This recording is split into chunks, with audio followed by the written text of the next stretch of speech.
Hi, I'm Anton Malakhov. In this video I will be talking about composable parallelism for numeric libraries in Python. Please don't forget to check out the links below to learn more.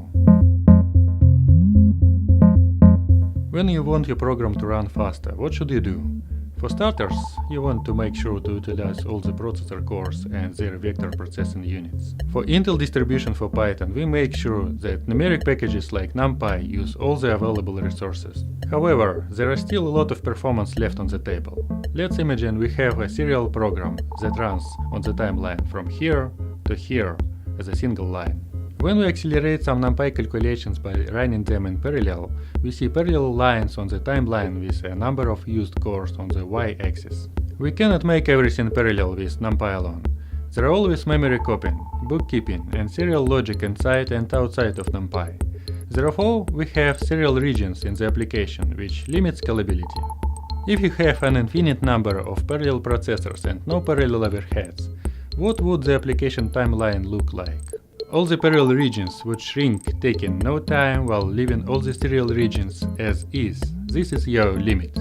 However, if you find parallelism on the application level, you effectively eliminate some serial regions, and that improves the scalability of your program.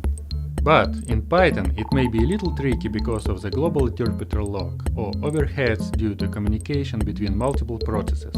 There are multiple libraries which can help you on your way, starting with Python multiprocessing model and joblib, to Dask-Array, which makes application-level parallelism almost implicit. Let's return to our application, and this time we will assume we have made it parallel. Now we have multiple application lines which execute calls to NumPy that are already parallel. Running too many threads can actually slow your program down or even crash it because of resource exhaustion.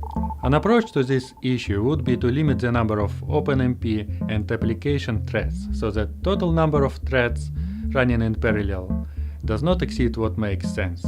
This is not trivial to implement. You need to make calculations and take care of affinity and other threading like Intel Threading Building Blocks library.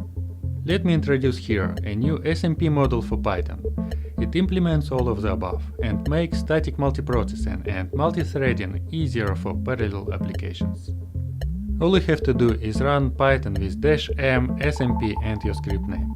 It might be still not enough, and your application can end up undersubscribed if it consists of different parallel patterns or it processes unbalanced workload. Static partitioning might be inefficient here. Then you need a dynamic approach. The TBB module for Python is already available, which implements dynamic approach for multithreading. Now, we introduce support for multiprocessing as well. This helps multiple processes talk to each other to coordinate total number of threads. There is more. OpenMP might still be the best choice for many applications. We released experimental OpenMP runtime, which is able to coordinate threads, solving the worst OpenMP issue with quadratic oversubscription. To learn more, check out the links in the description below. Thanks for watching.